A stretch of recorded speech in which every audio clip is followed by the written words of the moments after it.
Pessoal, tudo bem? Vamos lá? Vamos falar aqui do processo de especiação nas espécies. Então, lembra da teoria do criacionismo? O que o criacionismo falava? Que as espécies elas eram o quê? Imutáveis. Foram criadas por um ser, um criador, que as colocou aqui no planeta e que elas não sofreram nenhum tipo de mutação, de modificação. Ok?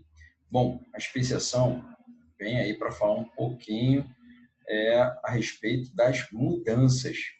Tá legal? Como é que uma espécie consegue sofrer uma modificação? Temos aí o neodarwinismo, né? Como já falei com vocês, quando uma espécie sofre, alguns organismos daquela espécie sofrem modificações genéticas e essas modificações podem favorecer aquela espécie. Né?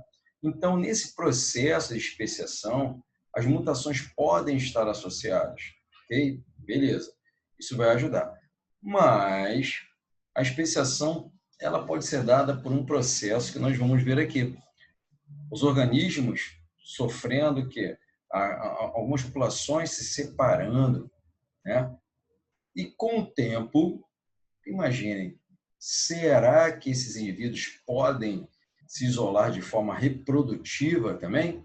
Vamos lá? Vamos falar um pouquinho mais a respeito aqui. Deixa eu compartilhar aqui com vocês. Bem, vamos lá então. Então, a especiação. Né? Eu tenho no processo de especiação a questão associada à seleção natural, sem dúvida, tá ok? Junto a isso, eu também costumo ter, né, posso ter um isolamento geográfico, né, gerando ali o que nós chamamos de cladogênese, ok? O isolamento geográfico não é a cladogênese. A consequência desse isolamento geográfico é que nós já chamamos de cladogênese. Então, por exemplo, eles se separaram porque houve ali uma inundação, ou houve um terremoto, um choque na placa tectônica, e houve a separação de uma parte do continente e foi gerada uma ilha. Existem vários fatores para o processo de separação geográfica de uma determinada espécie. Então, no planeta, nós podemos observar que existem animais que têm uma certa semelhança. Vou falar aqui de um, por exemplo. Vamos falar da ema, que vive no Cerrado, e vamos falar da avestruz, que vive na África. Será que em um determinado momento esses animais não tiveram um ancestral em comum? Né? E depois de uma separação, houve uma seleção natural nesses indivíduos, gerando posteriormente o que nós chamamos de isolamento reprodutivo? Hoje, com certeza, eu não vou conseguir juntar uma ema e uma avestruz e gerar um descendente fértil, ou até mesmo gerar um descendente. Ok? Então, processos que estão associados a uma especiação são eles: uma seleção natural, né? Mutações e uma seleção natural, um isolamento geográfico e um isolamento reprodutivo, principalmente esse isolamento reprodutivo. Pode haver uma mudança na espécie sem o isolamento geográfico? Sim, claro, pode. Ok? Então, nós temos aí, no contexto do isolamento geográfico, uma especiação alopátrica, onde eu separei esses organismos. Quando não existe esse isolamento, nós temos uma especiação simpátrica, ali dentro daquele mesmo ambiente. Ok?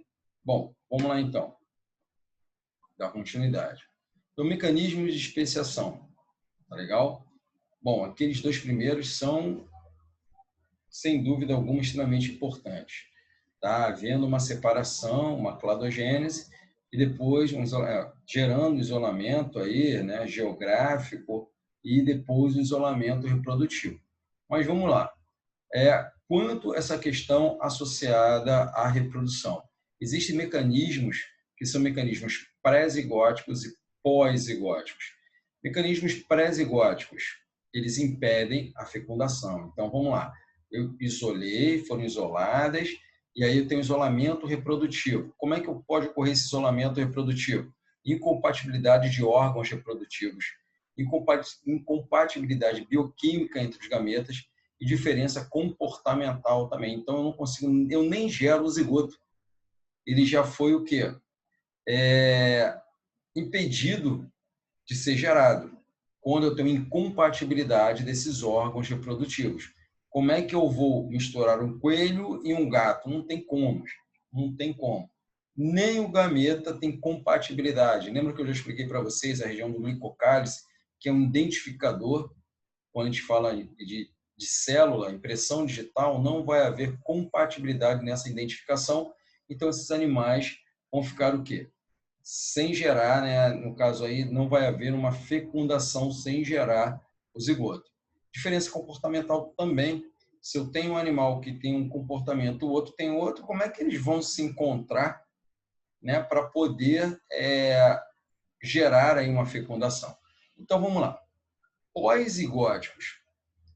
Mortalidade do embrião após a fecundação pode acontecer, ok? Não há, aconteceu ali de espécies conseguirem fecundar, mas não houve um apareamento adequado do material genético, e aí houve uma inviabilidade do embrião na continuidade, né, do desenvolvimento desse embrião. Inviabilidade do híbrido. Nasceu o indivíduo, mas ele não consegue inviabilidade do híbrido e esterilidade do híbrido, no caso, não consegue produzir um novo indivíduo, ok? Então, veja bem, condições pré-zigóticas e condições pós-zigóticas, elas vão o quê? Impedir que espécies diferentes consigam gerar descendentes. Bom, irradiação evolutiva dos mamíferos. Eu tenho um ancestral hipotético, ok? E a partir desse ancestral hipotético, você começa a ter o quê? Estruturas diferenciadas que favorecem esse indivíduo, ok? Associado a essa questão da irradiação adaptativa, está mais associado à questão dos órgãos homólogos, né? Mesma origem embrionária, porém vão ter funções diferentes, tá legal? Bom, galera, trouxe aqui uns exercícios para a gente poder fazer rapidamente. Quando falamos em evolução, quando falamos em evolução, referimos-nos às mudanças que ocorreram nos organismos ao longo de milhares de anos. Existem diferentes teorias que explicam essas mudanças, como é o caso da teoria proposta por Lamarck. Para esse pesquisador, a evolução ocorre em razão da ação de duas leis, que seriam mutação e seleção natural. Não, seleção natural está falando de Darwin. Lamarck fala do uso e desuso e caracteres adquiridos, ok? B de bola. Vamos lá. Teoria evolucionista proposta por Darwin, apesar de possuir muitos acertos, não é capaz de explicar de maneira efetiva como as mudanças são transmitidas aos descendentes. Após a compreensão dos mecanismos genéticos, a teoria de Darwin foi complementada, o que resultou no neodarwinismo. Entre as ideias a seguir, quais foram incorporadas posteriormente à teoria, galera? Seleção natural? Não, seleção natural é Darwin. Mutação e recombinação genética favorecem o quê? A questão associada ao neodarwinismo. Bem, são condições necessárias ao aparecimento de novas espécies. A existência de diferenças genéticas dentro das populações, o isolamento geográfico e reprodutivo, excelente. Tá legal? Então, a gente tem o quê? Mutações aqui, isolamento geográfico e isolamento reprodutivo. Então, letra A. Tá legal, gente? Então, vou fechar por aqui. E na próxima aula vamos ver mais um pouquinho de evolução. Tá certo? Forte abraço. Até a próxima.